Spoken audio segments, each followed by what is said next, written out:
Mas Giri, sibuk produksi film terus nih. Kuliahnya di mana? Di Kanada? Di mana? Di Kalau itu Kanada? sempat kuliah film tuh di Ya. Kanada. Baru Agustus ini. Agustus ini bahkan berangkat. Apa sih yang keinginan Bang Giri sendiri kuliah di Kanada? Apa yang mau dikejar gitu? Dikejar. Maksudnya mau bikin suatu apa gitu? Sebenarnya cuma pengen belajar sesuatu yang baru aja sih. Pengen belajar sesuatu yang baru, lebih ke bukan bosen ya, tapi kayak harus ada inovasi baru sih dari Lingkar Film. Karena kan kita udah terlanjur buat lumayan banyak lah gitu kan, untuk PH baru udah buat 8 berarti kan. Jadi kayak kalau nggak ada inovasi nanti stuck di sini. Sedangkan kita tahu perkembangan zamannya semakin berkembang nih, semakin muncul director baru, DOP baru, terus PH baru yang kalau dia buat film lebih apa ya? Lebih bergeget gitu loh. Kalau kita lihat kan dari tahun ke tahun pasti ada peningkatan dari film Indonesia kan. Selalu ada peningkatan pasti dari 1, 2, 3, 4 dari zaman dulu saya masih nonton film-film horor tapi horornya sekarang udah seperti ini. Terus ada yang lagi film drama dulunya masih seperti ini, sekarang udah seperti ini, udah mulai syuting di luar gitu kan. Jadi kayak semakin ada peningkatan. Kalau saya nggak belajar lagi ya udah takutnya stuck, karena kan the leader of Lingkar cuman saya gitu kan, dan saya jarang pakai sutradara luar gitu. Mas Giri, tapi kenapa harus kuliah gitu? Sementara kan banyak cara, bisa aja diskusi sama sutradara atau produser lain gitu. Tapi kenapa harus kuliah gitu? Di Kanada lagi. Pertama saya seneng banget ngikutin yang festival film Toronto. Itu dia 1 tahun selalu ada 2 festival kan. Saya selalu visit cuman buat nonton gitu loh. Ada hal-hal baru di mereka yang kita nggak ada gitu loh, yang menurut kita itu tabu banget gitu kan. Wah nggak bisa nih kayak gini, tapi mereka lakuin dan akhirnya sukses. Itu sih yang pengen belajar, kayak mungkin lebih ke shot atau lebih ke karakter. Kalau kita lihat nih dulu kan orang itu nggak berani banget buat film-film yang orang Indonesia selalu berani buat film komersil kan. Iya. Komersil banget, tapi di luar sana kalau saya lihat udah ada tuh buat film yang aneh-aneh tapi meledak gitu loh. Contoh ada film, saya lupa judulnya apa. Jadi dia buat film horor tapi di siang hari. Pernah denger nggak? Jadi semua scene-nya siang. Gokil banget gitu loh. Jadi mereka hal-hal yang tabu dulu mereka visualisasiin. Jadi kayak film horor ada lagi tuh, saya nonton di Kanada film horor tapi nggak ada setannya. Gimana coba tuh? Pernah nggak? Ada kok di Netflix. Jadi dia film horor tapi nggak ada setannya. Semua itu cuma bentuknya kayak art. Suasananya doang. Jadi pas kita lihat penonton mikirnya setan, ternyata pas kita jalan itu cuma art kayak gantungan apa, tapi feels-nya itu karyanya luar biasa banget. Mereka cuma modal handphone.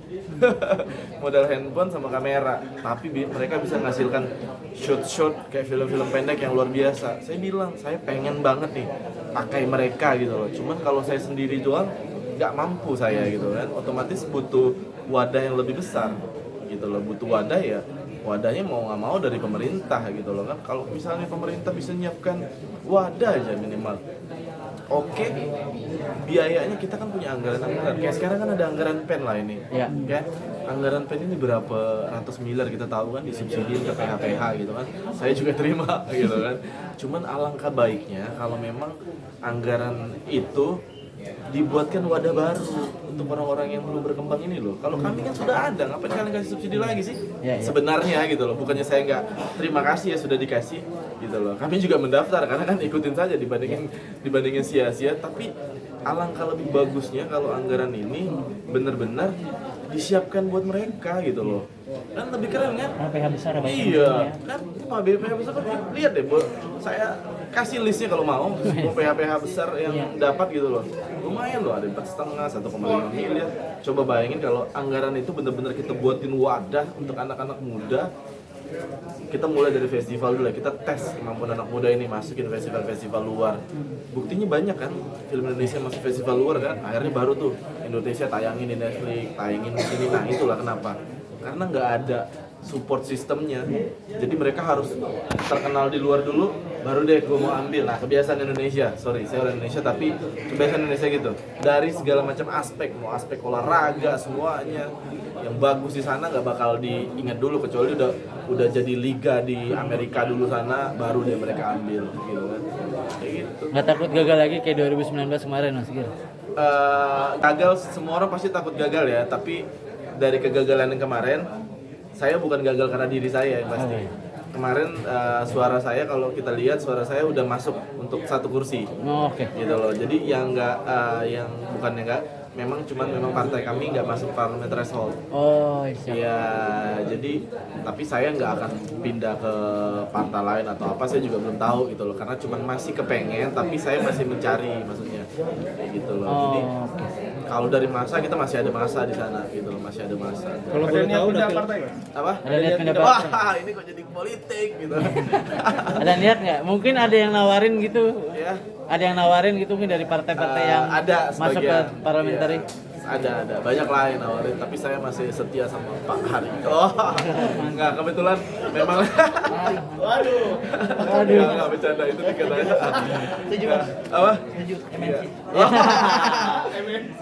karena semua film saya dibeli sama RCTI dan MNC. Ya. Kalau boleh tahu